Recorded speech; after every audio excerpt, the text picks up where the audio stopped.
கிபி 1282 ஆம் ஆண்டு. தமிழ் தேசத்தில் உள்ள அனைத்து நிலப்பகுதிகளையும் ஆண்ட ஒரு அரசன். தன்னோட கொடிதான் 8 திசைக்கும் பறக்க வேண்டும் என்று தன் காலடிப்படும் நிலமெல்லாம் கைப்பற்றி ஆண்ட ஒரு அரசன்தான் கொடியரசன்.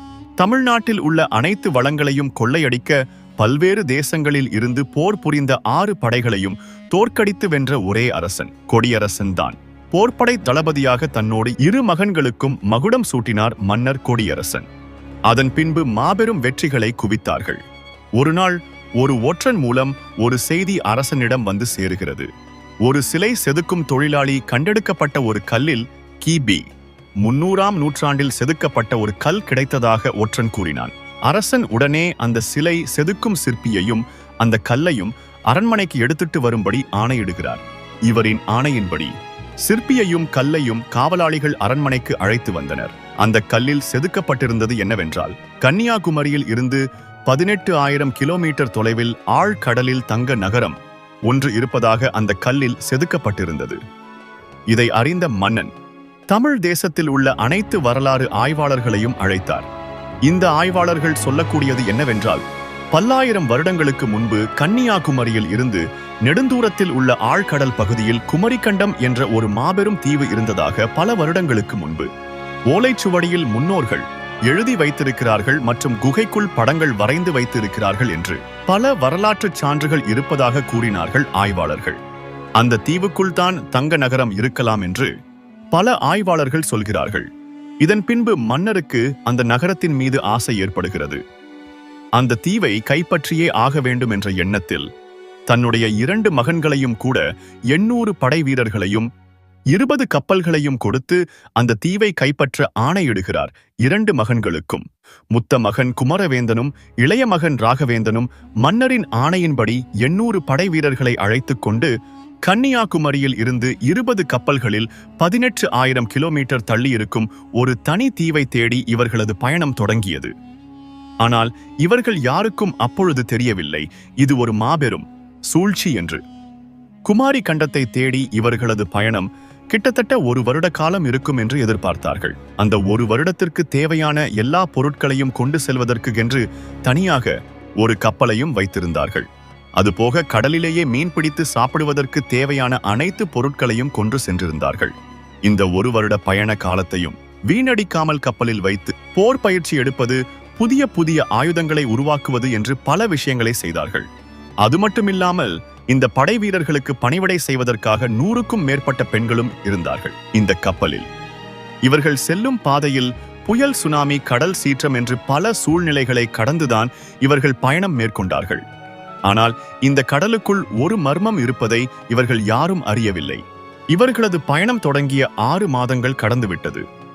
கப்பலில் இருந்து மாதந்தோறும் புறாக்கள் மூலம் மன்னருக்கு ஒரு ஓலை மற்றும் சென்றது. நிலப்பகுதியில் உள்ள மக்களுக்கு புறா கொண்டு வரும் ஓலைதான் 800 வீரர்கள் உயிரோடு இருப்பதற்கான ஆதாரமாக இருந்தது. மன்னரோ தீவை கைப்பற்றி விட்டோம் என்ற ஒரு நல்ல செய்தி வரும் என்று காத்துக் கொண்டிருந்தார் அரண்மனையில்.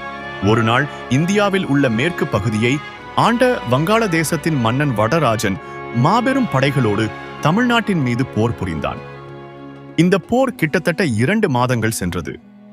வடராஜன் கடைசியாக மன்னர் கொடியரசன் இருக்கும் வேந்தன்புரத்தில் உள்ள அரண்மனைக்கு சென்று போர் புரிந்தான். போர்க்களபதிகளான 2 மகன்களும் இல்லாமல் கொடியரசன் என்ன செய்வதென்று தெரியாமல் தவித்துக் கொண்டிருந்தார். ஒரு பக்கம் போர் நடந்து கொண்டிருக்க, மறுபக்கம் கடலில் பயணம் செய்து கொண்டிருக்கும் 2 மகன்கள். மகன்களை திருப்பி வர சொல்லுவதா, போரில் சரணடைவதா என்று முடிவெடுக்க முடியாமல் தவித்துக் கொண்டிருந்தார் கொடியரசன். வடராஜன் கொடியரசனின் நிலப்பகுதி எல்லாத்தையும் கைப்பற்றி கொடியரசனை கைது செய்து சிறையில் அடைத்தான். அதாவது வடராஜன் அனுப்பி வைத்த ஆள்தான் அந்த ஒற்றனும் சிலை செதுக்குபவன் வடராஜன் சொல்லிதான் கொடியரசனிடம். இவர்கள் வந்து தங்கத்தால் சூழ்ந்த தனித்தீவு இருப்பதாக ஒரு பொய்யான கதையை சொல்லி இவர்களுடைய பெரும் படையை கடலுக்கு அனுப்பி வைக்க காரணமாக இருந்தான் வடராஜன். இந்த கட்டுக்கதை நம்பிதான் கொடியரசன் தனது 2 மகன்களையும் படை வீரர்களையும் அனுப்பி வைத்தார் கடலுக்கு. தளபதிகளோ தனது நிலப்பகுதி சூறையாடப்பட்டது தெரியாமல் கடலுக்குள் ஒரு தீவை தேடி செல்கிறார்கள். ஆனால் ஒரு மர்மம் இவர்களை பின்தொடர்கிறது. பல போர்களை வென்று தளபதியான இந்த 2 அரசர்களும் சமுத்திரத்தின் ஆழத்தை பார்க்க வேண்டும் என்று ஆசைப்பட்டார்கள். சமுத்திரம் மிகப்பெரியது என்று இவர்கள் அறியவில்லை.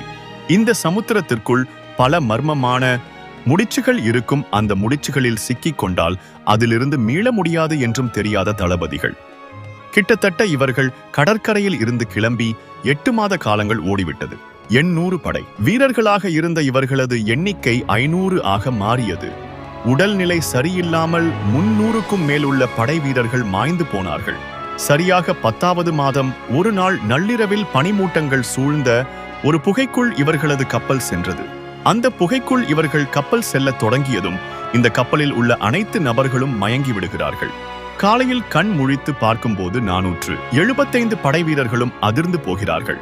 ஏனென்றால் இவர்கள் பார்த்தது எல்லாரும் கற்பனை என்று நினைத்துக் கொண்டிருக்கும் தங்கத்தால் நிறைந்த குமரி கண்டத்தை தான். 2 கப்பல் படைத்தளபதிகளும் முதல் முறையாக மனிதனின் காலடி தடத்தை குமரி கண்டத்தில் பதித்தார்கள். கையில் வாள், ஈட்டி, வில், அம்பு என்று எல்லா ஆயுதங்களை எடுத்துக்கொண்டு குமரி கண்டத்தை ஆள வேண்டும் என்ற ஒரே எண்ணத்தில் கடல் கரையில் இருந்து அடர்ந்த வனப்பகுதிக்குள் நடந்து செல்கிறார்கள். 475 படை வீரர்களை கொண்டு இருக்கும் இப்படை குமரி கண்டத்தில் மறைந்திருக்கும் மர்மங்களுக்கு இரையாகுமா? யாராலும் அளந்து பார்க்க முடியாத அளவுக்கு மிகப்பெரிய நிலப்பகுதியாக இருக்கும் குமரி கண்டத்தை இந்த சிறிய படை வீரர்களை வைத்து போர் புரிந்து கைப்பற்ற நினைக்கிறார்கள் 2 தளபதிகளும். காட்டிற்குள் இவர்களது பயணம் தொடங்கிய ஒரு சில நிமிஷங்களில் தூரத்தில் இருந்து ஒரு சத்தம் கேட்கிறது. அந்த சத்தத்தை கேட்டதும் இந்த வீரர்கள் எல்லாரும் நடுநடுங்கி போய்விடுகிறார்கள். அப்படி அது என்ன சத்தம் என்றால் இந்த வனப்பகுதியவே உலுக்கி எடுக்கும் மியோன் என்ற ஒரு விலங்கின் சத்தம்தான். பார்ப்பதற்கு பாம்பையும் காண்டா மிருகத்தையும் ஒன்றாக சேர்த்தது போல் 70 அடி நீளம் கொண்டிருக்கும் இந்த மிருகம். மியோனின் சத்தத்தை கேட்ட மற்ற விலங்குகள் எல்லாம் இந்த வனப்பகுதியை விட்டு ஓடத் தொடங்கியது. தனது கண்ணில் படும் அனைத்து ஜீவராசிகளையும் கொன்று சாப்பிடும் உயிரினம்தான் மியோன். இந்த வேட்டைக்கார மியோனையே வேட்டையாடும் இன்னொரு உயிரினமும் இந்த காட்டிற்குள் ஒரு ஆற்றில் வாழ்கிறது. தங்கம் போல் ஜொலிக்கும் இந்த குமரி கண்டம் மிகவும் ஆபத்தானது. அன்று இரவு வனப்பகுதிக்குள் எல்லா படைவீரர்களும் ஓய்வு எடுக்கலாம் என்று ஒவ்வொரு மரத்திற்கு கீழ்பாடுத்து உறங்கிக் கொண்டிருந்தார்கள். நள்ளிரவில் ஒரு சத்தம் கேட்கத் தொடங்கியது. அதுதான் இரவு வேட்டையில் இறங்கும் நீரின் அரக்கன் ஹண்டர். பகல் நேரம் முழுவதும் தண்ணீருக்கு அடியில் வாழும் இரவு நேரத்தில் இரையை தேடி வேட்டையாட செல்லும் இந்த ஹண்டர். நீரின் அரக்கனான ஹண்டர் மிருகங்களின் வாடையை மோப்பம் பிடித்து மிருகங்கள் இருக்கும் இடத்திற்கு மரம் விட்டு மரம் தாவி சென்று வேட்டையாடி உண்ணும் வகையை சேர்ந்த ஒரு உயிரினம். அன்று இரவு காட்டிற்குள் தூங்கிக் கொண்டிருந்த படை வீரர்களின் வாடையை மோப்பம் பிடித்த ஹண்டர் அவர்களை வேட்டையாடச் சென்றது. தூங்கிக் கொண்டிருந்த வீரர்கள் ஹண்டரின் வருகை சத்தத்தை கேட்டதும் எழுந்து நேருக்கு நேர் நின்று சண்டை போட்டார்கள். இந்த சண்டையில் 100க்கும் மேற்பட்ட வீரர்கள் வீர மரணமடைந்தார்கள். ஆனால் கடைசி வரை அந்த கொடூர மிருகத்தை கொல்ல முடியவில்லை. சூரியன் உதயமாக தொடங்கியதும் அந்த கொடிய மிருகம் மீண்டும் தண்ணிக்குள் சென்று விடுகிறது. பகல் நேரத்தில் மியோன் வந்து வேட்டையாடுகிறது. இரவு நேரத்தில் ஹண்டர் வந்து வேட்டையாடுகிறது. இந்த குமரி கண்டத்துக்குள் இருக்கும் தங்க நகரத்தை இவர்களால் கடைசி வரை பார்க்க முடியவில்லை.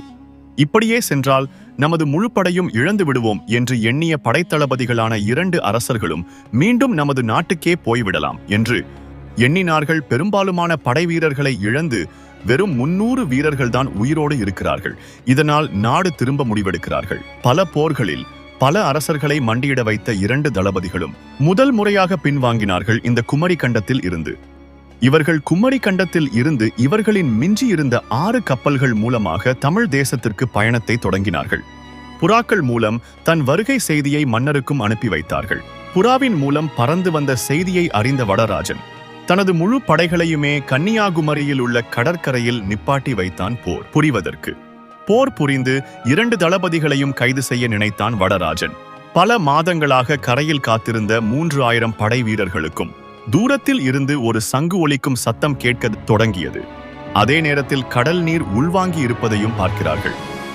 3000 படை வீரர்களும் அந்த சங்கின் சத்தம் கேட்டதும் போருக்கு தயாரான நிலையில் கடற்கரையில் நிற்கிறார்கள்.